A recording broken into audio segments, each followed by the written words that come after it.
हिंदू या मुस्लिम के एहसासात को मत छेड़िए, अपनी कुर्सी के लिए जज्बात को मत छोड़िए। गर गलती बाबर की थी तो जुम्मन का घर जलाया क्यों? ऐसे नाजुक वक्त में हालात को मत छेड़िए।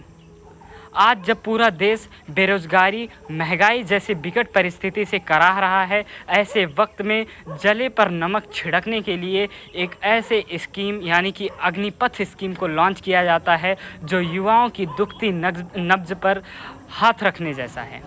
आज युवा पूरे देश में आंदोलित है। कहीं ट्रेनों को आग लगाया जा रहा है, कहीं ट्रेन स्टेशनों को फूंक दिया जा रहा है, कहीं युवा किसी की निजी संपत्ति को फूंक रहा है, कहीं युवा सरकारी संपत्ति को फूंक रहा है।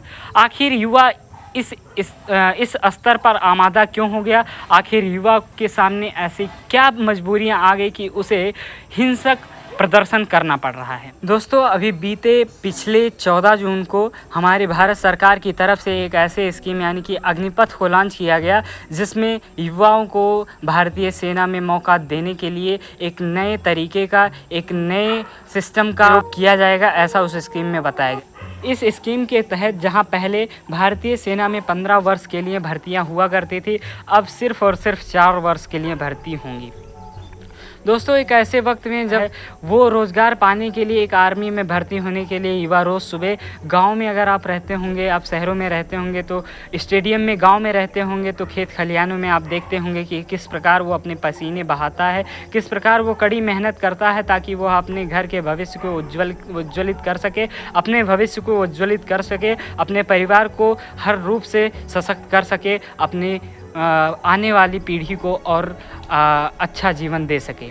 लेकिन इन्हीं सब के बीच एक ऐसी स्कीम को लाना जो सिर्फ़ और सिर्फ युवाओं को अधर में लटकाने का काम करेगी। दोस्तों, इस स्कीम के तहत भारत सरकार का कहना है कि ज़्यादा लोगों को रोज़गार का अवसर मिलेगा, ज़्यादा लोगों को आर्मी में आकर आर्मी के अनुशासन का, देश सेवा करने का अवसर मिलेगा। लेकिन वहीं इसके विपरीत हमारे भारत सरकार यह नहीं देख रही है कि हमारे देश के युवा की क्या हालत है, हमारे देश की क्या हालत है। आज हमारे देश को रोज़गार, हमारे देश को महंगाई से छुटकारा, हमारे देश को सुदृढ़ इकोनॉमी की ज़रूरत है।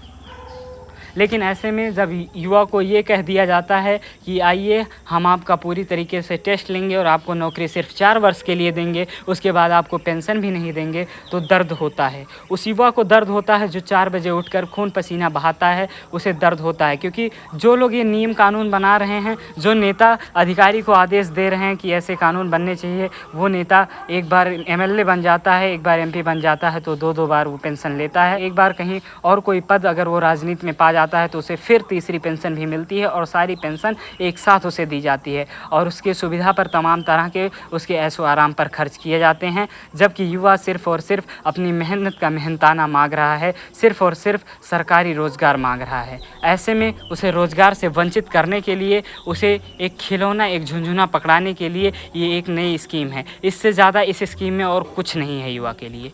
मैंने इस स्कीम को अंदर से पढ़ा है, अंदर से जाना है। अगर आप भी कुछ अच्छा इसके बारे में सोचते हैं तो अपने तर्क आप कमेंट बॉक्स में दे सकते हैं। कमेंट बॉक्स में सबके तर्क को मैं आमंत्रित करता हूं। अगर आपके इसके पक्ष में कोई तर्क दे सकते हैं तो आप ज़रूर दीजिएगा। लेकिन उस युवा के बारे में सोचिएगा जो सुबह 4 बजे उठकर पसीना बहाता है, जो इस आस में पसीना बहाता है कि एक दिन उसके इस मेहनत का फल उसे मिलेगा और उसके माता पिता उसके ऊपर गर्व करेंगे और उसका घर भी एक खुशहाल घर होगा, एक खुशहाल परिवार होगा। उसका भविष्य अधर में नहीं लटकेगा, उसका भविष्य उज्ज्वलित होगा।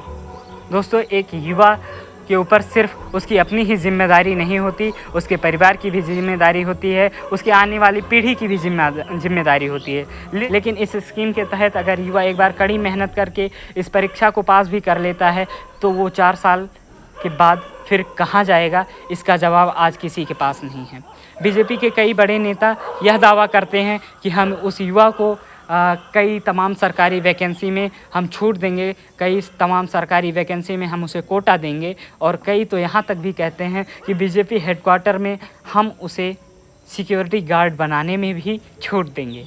आप सोचिए, जो एक युवा कड़ी मेहनत करके, कड़ी तपस्या करके देश की सेवा के लिए सैनिक बनेगा, वो जब वहाँ से 4 साल बाद वापस आएगा तो वो सिक्योरिटी गार्ड बनेगा। यह इज्जत आज एक सेना के जवान की रह गई है। बीजेपी के नेताओं की नज़र में? और भी क्या इज्जत है बेरोज़गारों की?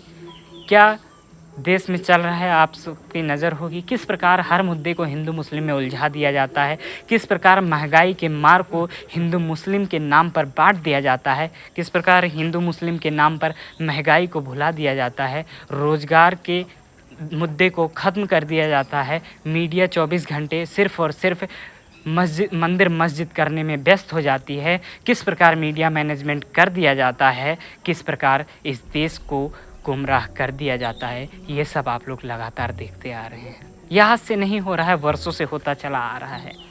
कभी सरकारी संपत्तियों को प्राइवेट कंपनियों के हाथों में दे देना, कभी अपने मित्रों के लिए किसी अन्य देश में सिफारिश कर देना, कभी कुछ और कर देना, कभी कुछ और कर देना, लगातार रोज़गार के अवसर को ख़त्म कर देना, देश को महंगाई के मार में झोंक देना, देश में गरीबी का लगातार बढ़ना, देश को अस्थिरता में झोंकना, ये सब आज की सरकार पूरी तरीके से अपने पूरे सामर्थ्य से कर रही है। दोस्तों, कई लोग यह तर्क भी दे रहे हैं कि युवा को इस तरह का रास्ता नहीं अपनाना चाहिए, उसे आगजनी नहीं करनी चाहिए, उसे ट्रेन नहीं फूंकना चाहिए, उसे किसी प्रकार का हिंसक प्रदर्शन नहीं करना चाहिए।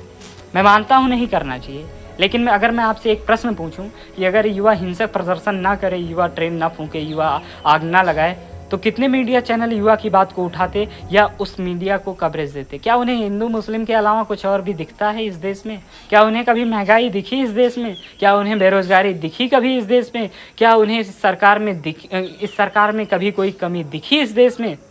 मेरे इन सवालों का जवाब अगर आपके पास हो तो ज़रूर दीजिएगा। एक बार उस युवा के बारे में वापस से सोचिएगा, अपने स्तर पर एक कोशिश ज़रूर कीजिएगा। आप ना सही, किसी के भविष्य को उज्ज्वलित करने में आपका एक ट्वीट, आपका एक कथन, आपकी एक टिप्पणी हो सकता है कहीं ना कहीं उस युवा के लिए अच्छी साबित हो। इसलिए आप लोग जितने भी सोशल मीडिया प्लेटफॉर्म हैं, मेरा आप सबसे निवेदन है कि इस स्कीम का कड़े से कड़े शब्दों में निंदा कीजिए, सही को सही और गलत को गलत कहने का दम रखिए, मादा रखिए। और इन्हीं बातों के साथ मैं आप सबसे विदा लेता हूँ, ज़्यादा कुछ ना कहते हुए अपने देश के युवाओं, नौजवानों, शोषित वंचित परिवारों के साथ मैं हरदम खड़ा हूँ, आपके संघर्ष का साथी रमन वर्मा। जय हिंद, जय भारत, वंदे मातरम।